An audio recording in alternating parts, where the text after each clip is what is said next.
Thing we're gonna do, we're gonna remove the battery. This is the positive on the left side looking at the car.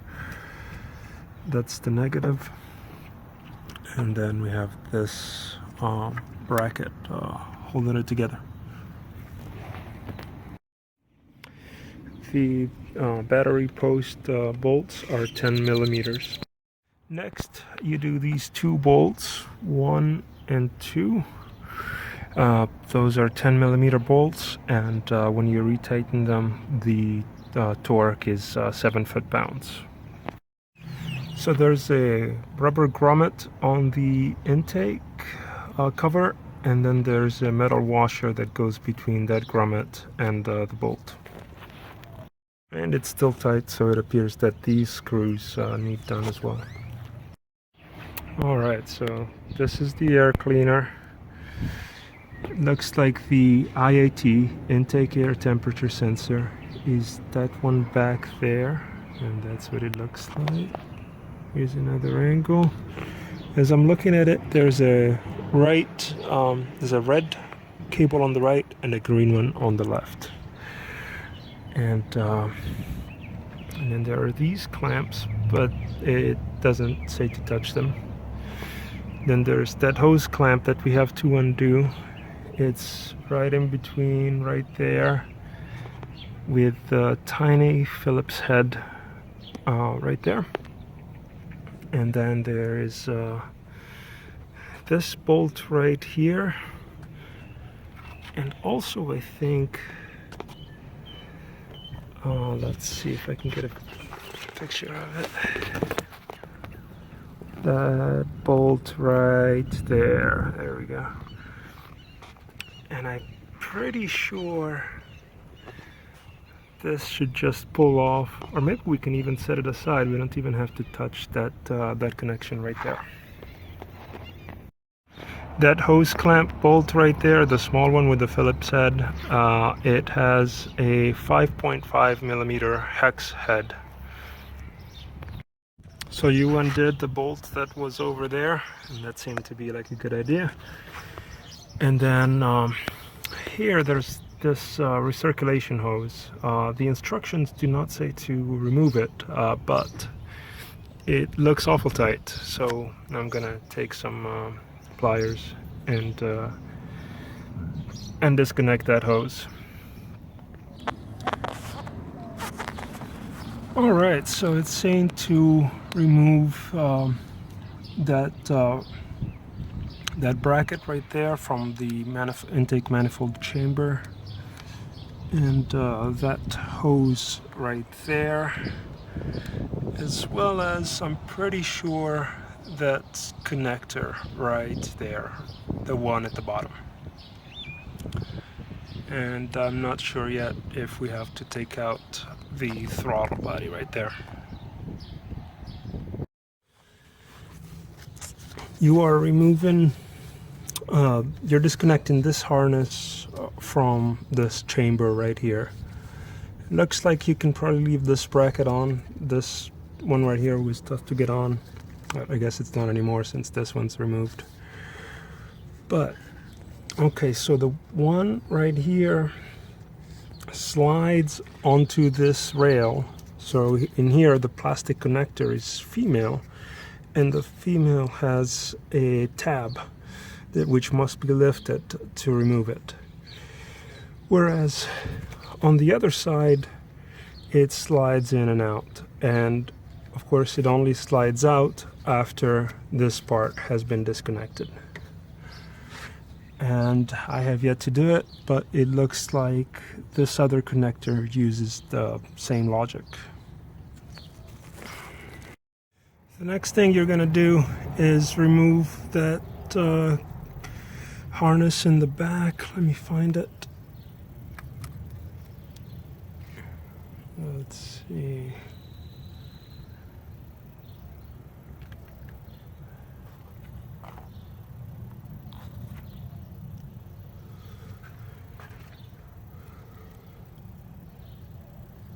Yeah, okay, this looks like the best. There it is. So there's that piece of plastic into that metal, and you're going to slide out the piece of plastic by undoing the tab first. And then once that happens, hopefully you'll be able to slide this part right here out. And it looks like you missed one of the connectors. There's one that goes into the throttle body, and it's this one right here. You can see it right there. And that's how they come out of the harness there. So that little one, I mean the one that's still in the throttle body, that's red and green and yellow. So it's red and yellow and green and yellow wire, I would say. All right, so what you're trying to do is move this and this as an assembly, that throttle body there. So okay, we're gonna have to remove this, which I believe is the brake booster breather or something like that. And then this, either here or here, will have to get disconnected. But I'm hoping that you can leave this on just by disconnecting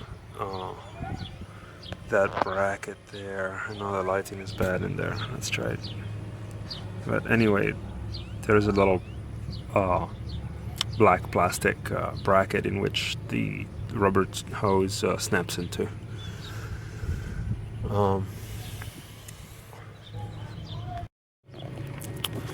Hey, before you forget, there was a hose clamp right here that you left right here, and I moved it to this screw right here where the airbox goes, so that it doesn't fall off so easily. I think we have most of the hoses and the electrical connectors taken care of. Right now, what I'm trying to do is remove the plugs on each of the 4 coils.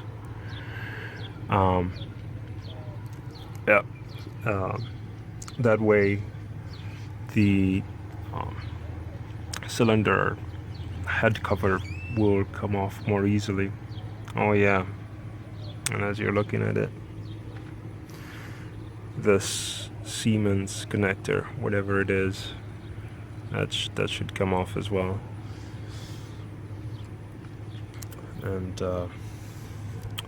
this, once you take out these bolts, hopefully this should be able to turn and move into that area without having to disconnect anymore. Alright, now I'm going to undo these nuts and these bolts, which is a 12 millimeter. And then there's a bracket right there, this bracket that's holding this piece of metal right here. It looks like it's bolted onto the cylinder head, and I think it's gonna have to come out so that the cylinder head cover can come out cleanly. And those last, you already unplugged these 2 connectors here, the cylinders, I think it's 1 and 2, and those other 2 you decided to do after. Let's see, where are they? So there's 1, 2, 3 is right there, and that's 4. But you're gonna do those 3 and 4 after you get done or moving this out of the way, because it's pretty tight. Alright, so I ended up doing the last 2 plug connectors, and they weren't so bad to get out. The trick is to really push down on that little lever before trying to pull it out. The reason I did that is that I thought that this had to go all the way back to clear these bolts, but it looks like they're connected right here. It's a little, the light isn't good, but there's a little piece that this is one piece, but it goes out. These bolts right here, went through these holes and threaded into this piece right here with females for the clips. And then there's another piece down there, which is the one I was mentioning earlier, that holds the other two males. Okay, so you disconnected it here, the intake chamber. It looks to still be attached right here, and I think it's this most likely 10mm bolt, which is right in between the intake chamber and the throttle body. And I'm going to try to take it off and see if that helps me at all. And also, this is the one that holds the bracket for the electrical connectors that go to the coils and whatnot. Alright, that one bolt here in the back did the trick, and it was a 10mm, and it was screwed right in here. Matter of fact, I'm gonna put it right back in there. But yeah, so then this tilts forward and to the right. There are still some hoses that attach the throttle body to the rest of the car, and some connectors, but I think this is enough to, this is enough room to play. And next, I'm going to clean up some of this dirt so that hopefully I don't get too much crud inside the engine. And then I am going to take out this arm right here, which also looks like a 10mm bolt, right here in the back where my middle finger is. Alright, that bracket bolt is a 12mm, and to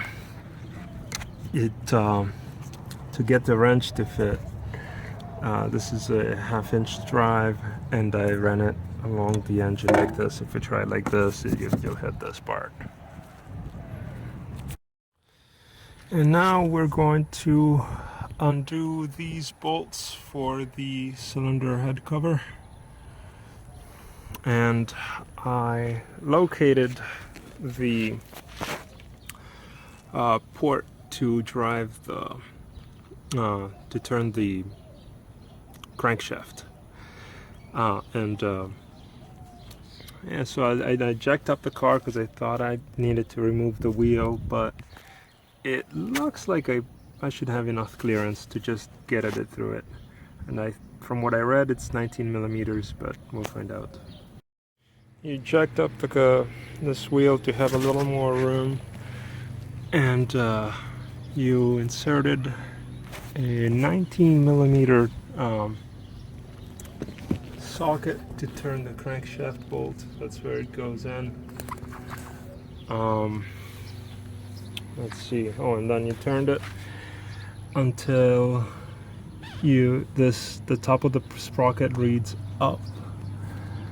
Let's see if I can get it to focus. Yeah, it doesn't look like I can. But anyway, the top of the sprockets reads up, and the marks are lined up with the cylinder head.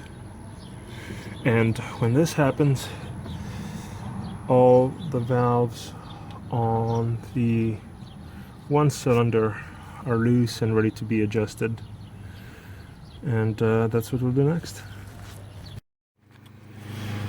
Alright, so you just finished doing cylinder 1. Most of the valves were a little tight, it appeared. So good thing you're doing this. Next one was going to be cylinder 3, but you went a little too far and you can only turn the engine clockwise. So you skipped 3, and now we are on cylinder 4. So next will come 2, then we'll go back around, and should be 3. Alright, so on to cylinder 4. Oh, and I've been doing the go no go method with this tool, and I find that it's helpful to manually lift these little arms right here to get the feeler gauge underneath. You have done all of cylinder 1, cylinder 4, and the exhaust side of cylinder 2. You're still missing cylinder 3 because you skipped it. And you still need to do the intake on cylinder 2. The 19mm socket is still where it was earlier. And I finally finished the valve adjustment, or so I think. There are 7 bolts holding the valve cover together. It's calling for liquid gasket to apply in one little dot right there, and another little dot right. You can see a little bit of the residue of the gasket there. And then on the manual, the tightening sequence is a little different because it's a different engine, but it goes something like, you start at the bottom, 1, 2, 3, 4, 5, 6, 7, or something to that effect. And it's calling to tighten it in 3 steps using that sequence, finishing with a torque of 7.2 foot-pounds. While I was with the engine apart, I decided to do the spark plugs, as I have much easier access with the intake manifold chamber gone. But a couple of things. So it's 5/8 spark plugs.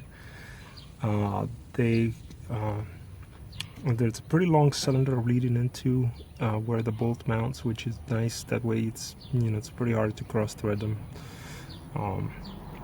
I think these are the original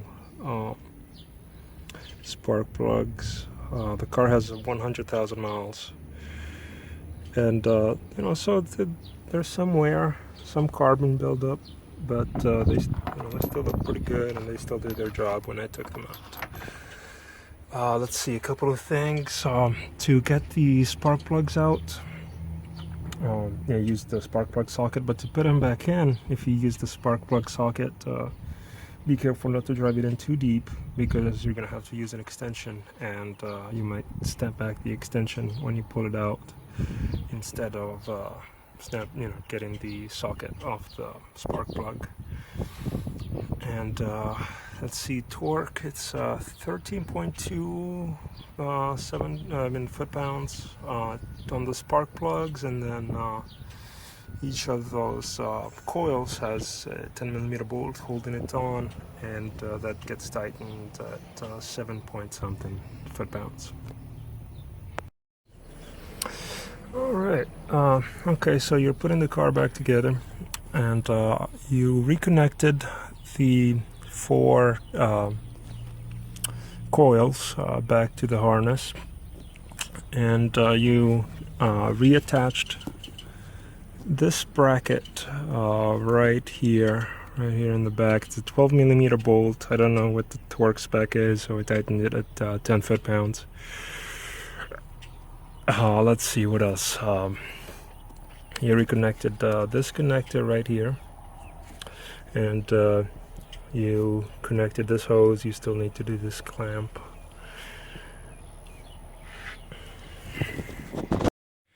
Alright, so you reinstalled the intake manifold chamber to the rest of the intake. Let's see, these are 12mm bolts, and they all get torqued at 17 foot-pounds, starting from the middle out in 3 steps. And then on the back of the intake manifold chamber, there's that mount right there. You can see it right there. And that one I finger tightened and, you know, just made sure so it could hold before I attached these two parts, and then I tightened it after I finished with this. Now you're just going around putting things back in place. There was this hose here. That holder right there was disconnected. You reconnected this breather hose right here, and then this connector you mounted back. First you slide that part in, and then you pull this part in there. First time I did that, I had this connector over here, so make sure this is out before you put it in place. And then that's it for now. Alright, so you're reinstalling the air box, and this rubber part right here was, while the car was taken apart, was on that, on this one right here. But it needed to be inserted into the air box, and then the clamp will go around, around this area right here by the lip.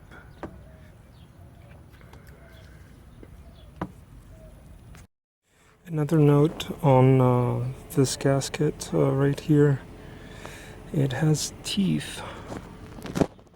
Let's see if, there we go. So the plastic part has teeth that that go into the gasket, and there is an orientation. You can see at the bottom right where there's a slightly larger space in between those teeth, and you have to match that with where it does the same thing on the gasket.